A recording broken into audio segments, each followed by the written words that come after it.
सोचिए, एक शहर जो सुबह अपनी पूरी रफ्तार से जागता है, स्कूल जाते बच्चे, दफ्तर के लिए निकले लोग, बाजारों में होती चहल पहल और फिर एक पल में सब खामोश। बस एक तेज अंधी कर देने वाली रोशनी और उसके बाद सब कुछ राख। ये किसी फिल्म का सीन नहीं, ये उस हकीकत की परछाई है जिसे इंसान ने खुद अपने हाथों से बनाया है। नाम है परमाणु बम। एक गलत फैसला, एक गलत फहमी और ये दुनिया खाक हो सकती है। दशकों तक ये कयामत की ताकत दुनिया के कुछ देशों के हाथ का खिलौना बनी रही, लेकिन फिर भारत के तपते रेगिस्तान में हमारे वैज्ञानिकों ने दुनिया के सबसे ताकतवर जासूसी एजेंसियों को चकमा दिया और इतिहास का रुख हमेशा के लिए मोड़ दिया। लेकिन असली सवाल यह है, क्या इस तबाही के साए में 1.25 अरब लोगों का हमारा देश पूरी तरह महफूज है? ये कहानी सिर्फ एक बम की नहीं, ये कहानी हमारे और आपके वजूद की है। तो चलिए देखते हैं परमाणु बम के पहले दिन से लेकर आज तक भारत आखिर कितना सुरक्षित हुआ है।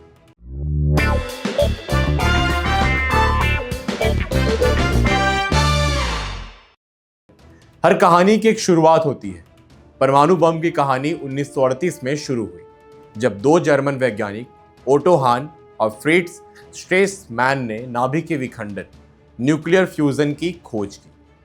आसान भाषा में उन्होंने यूरेनियम के एक परमाणु को तोड़कर बेहिसाब ऊर्जा पैदा करने का राज खोल दिया था। यह विज्ञान की एक महान उपलब्धि थी, लेकिन दूसरे विश्व युद्ध के अंधेरे में यह खोज इंसानियत के सबसे बड़े डर में बदलने वाली। इस खोज की खबर ने महान वैज्ञानिक अल्बर्ट आइंस्टाइन को बेचैन कर दिया। 1939 में उन्होंने अमेरिकी राष्ट्रपति फ्रैंकलिन रूजवेल्ट को एक खत लिखकर चेतावनी दी कि नाजी जर्मनी एक अकल्पनीय शक्तिशाली बम बनाने की कोशिश में है। इसी खत ने इतिहास के सबसे बड़े और खुफिया साइंटिस्ट मिशन की नींव रखी, मैनहंट प्रोजेक्ट। इस प्रोजेक्ट पर $2 बिलियन से ज्यादा खर्च हुए और इसके मुखिया थे वैज्ञानिक जे रॉबर्ट ओपेनहाइमर। न्यू मैक्सिको के रेगिस्तान में लॉस एलामोस नाम की एक खुफिया जगह पर दुनिया का पहला परमाणु बम तैयार किया गया। और फिर आया 16 जुलाई 1945 का वो दिन, ट्रिनिटी टेस्ट के नाम से पहला परमाणु परीक्षण हुआ। जब बम फटा तो उसकी रोशनी सूरज से भी ज्यादा तेज थी। जमीन कांप उठी और मशरूम की शक्ल में एक विशाल बादल 12 किलोमीटर ऊपर आसमान में उठा। अपनी ही बनाई इस तबाही को देखकर ओपेनहाइमर के मुंह से भगवत गीता का एक श्लोक निकला, अब मैं मृत्यु बन गया हूं, दुनिया का विनाशक। इस टेस्ट के सिर्फ 3 हफ्ते बाद दुनिया ने इस हथियार की असली दहशत देखी। 6 अगस्त 1945 को जापान के हिरोशिमा शहर पर लिटिल बॉय नाम का बम गिराया गया। पलक झपकते ही 70,000 से ज्यादा लोग मारे गए। 3 दिन बाद 9 अगस्त को नागासाकी पर फैट मैन गिराया गया, जिसमें करीब 40,000 लोग फौरन मारे गए। इन बमों से निकले रेडिएशंस ने आने वाली कई नस्लों को अपाहिज बना दिया। अब अमेरिका के हाथ में दुनिया की सबसे विनाशकारी शक्ति थी और यहीं से शुरू हुई एक नई खतरनाक दौड़। 1949 में सोवियत संघ ने अपना पहला परमाणु परीक्षण करके अमेरिकी दबदबे को चुनौती दी।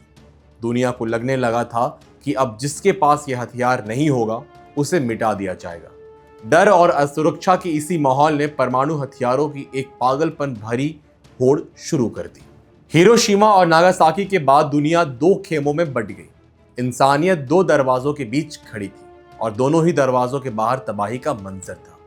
एक तरफ अमेरिका तो दूसरी तरफ सोवियत संघ। इस दौर को कहा गया शीत युद्ध, एक ऐसा युद्ध जो मैदान में नहीं बल्कि हथियारों की रेस में लड़ा जा रहा था। दोनों महाशक्तियों में एक दूसरे से ज्यादा खतरनाक बम बनाने की होड़ शुरू हो गई। 1952 में अमेरिका ने हाइड्रोजन बम का टेस्ट किया, जो हिरोशिमा वाले बम से कहीं ज्यादा ताकतवर था। जवाब में सोवियत संघ ने भी अपना हाइड्रोजन बम बना लिया। ये होड़ इतनी पागलपन भरी थी, 1986 तक दुनिया में करीब 70,000 परमाणु हथियार जमा हो चुके थे। ये इतनी बड़ी संख्या थी कि पूरी धरती को कई बार तबाह किया जा सकता था। इसी दौर में आया 1962 का क्यूबा मिसाइल संकट, जब सोवियत संघ ने अमेरिका के पड़ोस में क्यूबा में परमाणु मिसाइलें तैनात कर दी। 13 दिनों तक दुनिया ने अपनी सांसें रोके रखी। ऐसा लगा कि किसी भी पल एक गलत बटन दब सकता है और शायद वो इंसानियत का आखिरी दिन होगा। इस संकट ने दुनिया को एक अजीब सा संतुलन सिखाया, जिसे कहते हैं मैड, यानी म्यूचुअल अस्योर्ड डिस्ट्रक्शन। इसका मतलब साफ था, अगर एक ने हमला किया तो दूसरा उसे पूरी तरह बर्बाद कर देगा, इसलिए कोई हमला करने की हिम्मत नहीं करेगा। यह डर पर टिकी एक अजीब सी शांति थी। इस खतरे को काबू करने के लिए 1968 में परमाणु अप्रसार संधि एनपीटी लाई गई। इस संधि ने दुनिया को दो हिस्सों में बांट दी। 5 देश जिनके पास 1967 से पहले परमाणु हथियार थे और बाकी दुनिया जिन्हें यह हथियार बनाने से रोक दिया गया। भारत ने इसे भेदभावपूर्ण कहा और इस पर साइन करने से साफ इनकार कर दिया।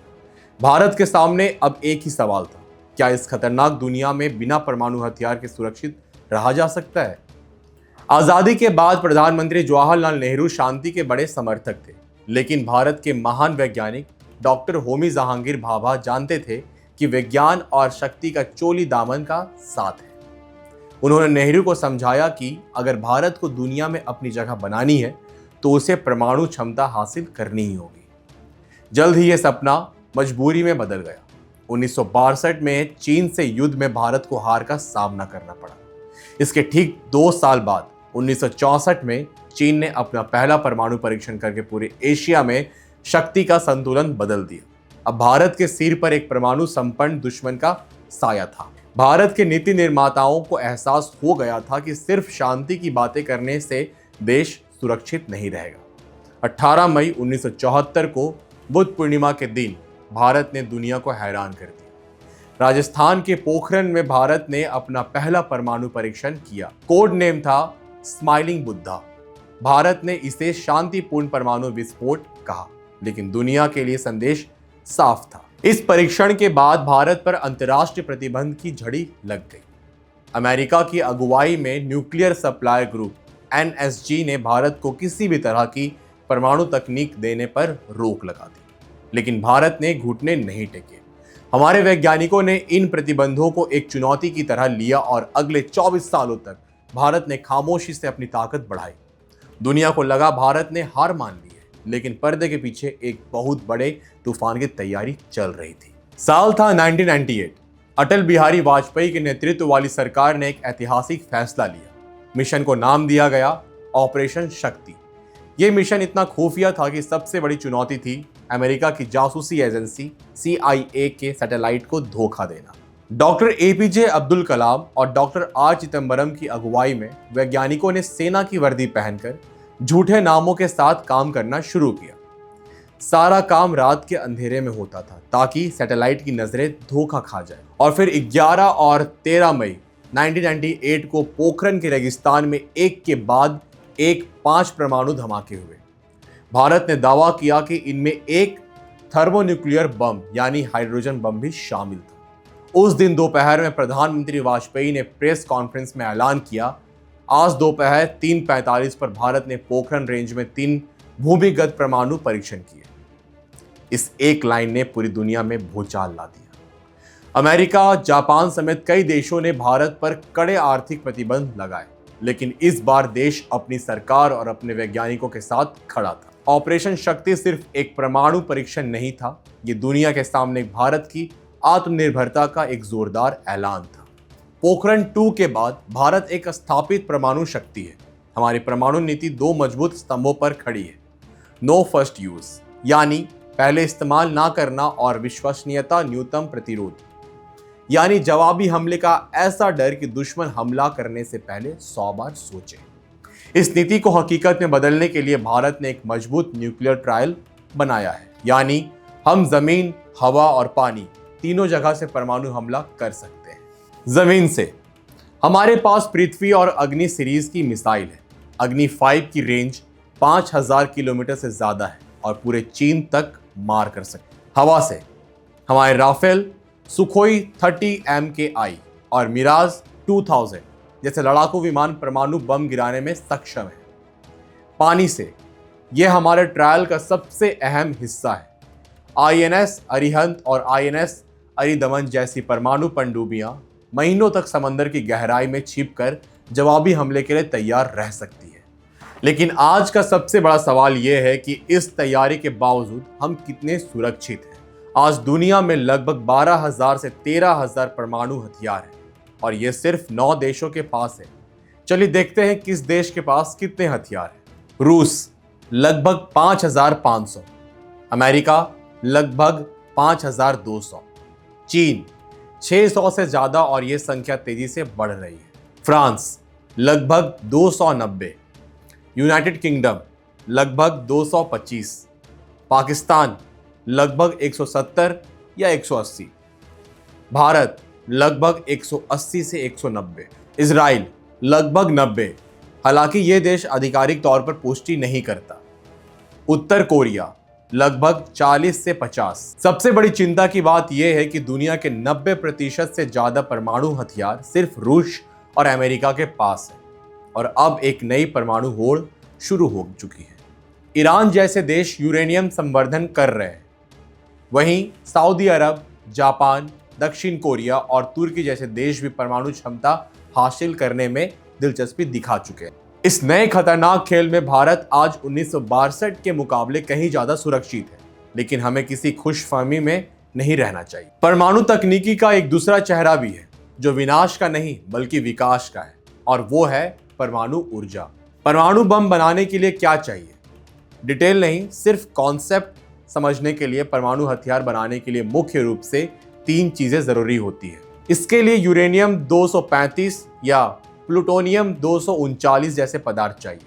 यूरेनियम एक प्राकृतिक रूप से पाया जाने वाला तत्व है जिसे खदानों से निकाला जाता है, लेकिन प्राकृतिक यूरेनियम में सिर्फ 0.7% ही यूरेनियम 235 होता है, इसलिए इसे एनरिच करके 90% से ज़्यादा शुद्ध बनाना पड़ता है।